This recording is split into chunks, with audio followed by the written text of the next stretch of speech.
Happy day everybody, my name is Jeremy and this is Barbecue Elementary. Lately I've been pretty disappointed with my steaks and I keep hearing about how the slow and sear is really helpful, so I picked one up. I'm going to be unboxing it and testing it out today to see if it makes a difference for me. Let's go.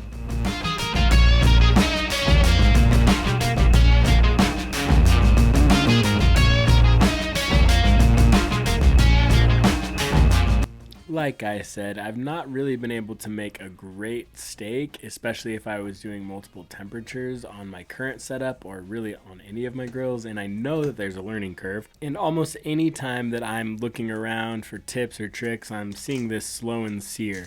So I decided to try one out. I picked up the basic slow and sear, not the deluxe model that has the removable water reservoir and the grate at the bottom.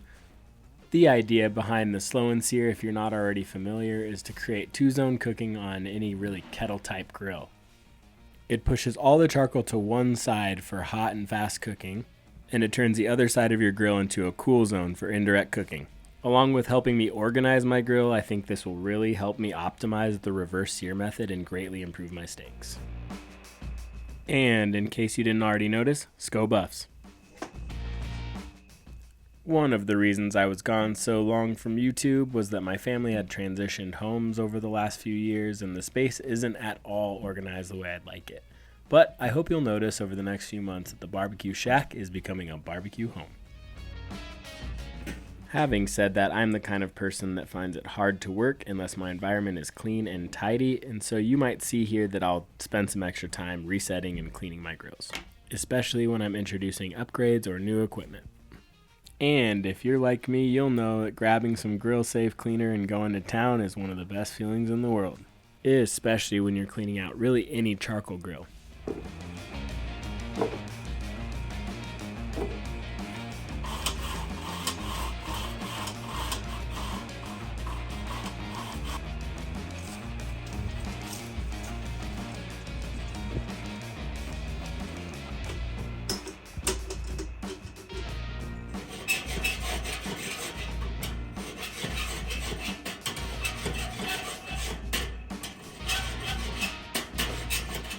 After ensuring that the entire Kettle grill was spick and span and the grates were ready for some steaks, it was time to fit the slow and sear to my Weber kettle.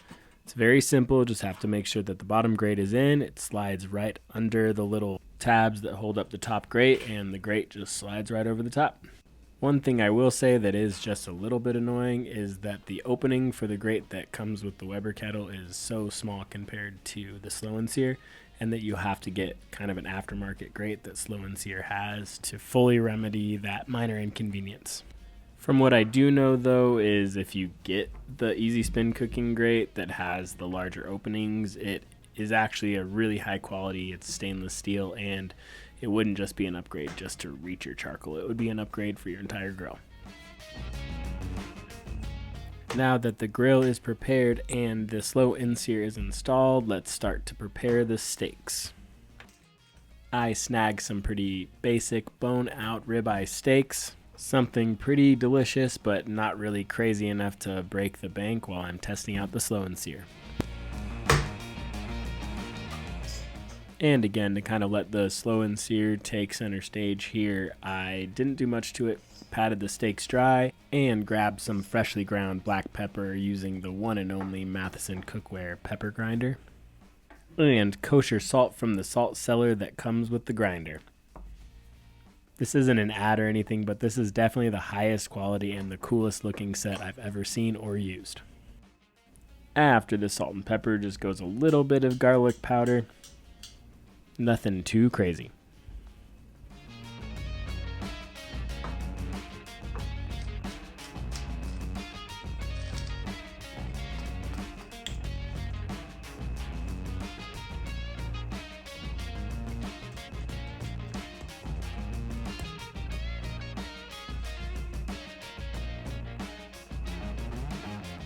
After the steak was seasoned on all sides, it's kind of time to just let them rest while I get the grill lit, and it really gives the steak tons of time to kind of absorb that seasoning.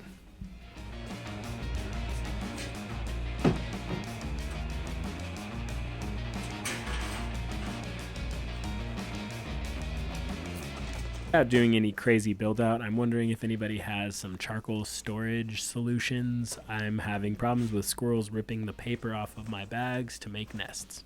That's probably TMI, but I'm kind of interested in the ideas you might all have, so maybe throw a comment down there suggesting a way I could store my charcoal that wouldn't be in my garage. I'm also in need of a new charcoal chimney. This Pit Boss one worked great for a while, but it is actually really small. Wondering what y'all use? Again, comment if you have any ideas for me. Although it probably isn't necessary for this shorter cook, I did want to try out the reservoir to see how it steadied temperatures throughout the cook. The idea is that as the charcoal heats up, it steams up the water and really helps to balance the entire temperature and keeps them more steady for longer indirect cooks. I also realized I probably should have been a little more patient and let these charcoal kind of ash all the way over before I threw them into the grill, but I was ready to cook. After the steaks went on, I did my best to try to keep the temperature of the grill around 250 degrees, and after about 30-40 minutes and the steaks had reached an internal temp of about 120 degrees, it was time to go for the sear.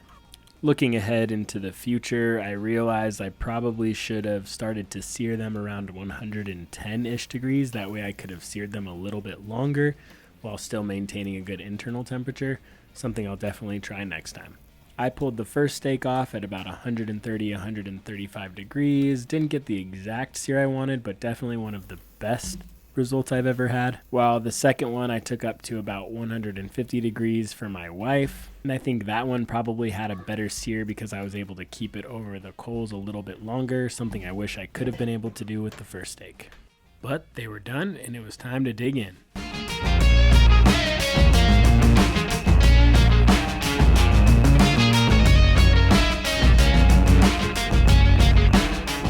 Like I said, there are a few mistakes that I'll really have to clean up to improve, but this was honestly a huge jump for me, and the slow and sear helped a ton. The steak was juicy, seasoned perfectly, and really delicious, just really need to work on that sear. I'll most likely do some follow-up videos where I show how I've improved, so please be on the lookout for those. And as always, thanks a million for tuning in. Make sure to like, comment, and subscribe if you haven't to follow me along on my adventures through Barbecue Elementary.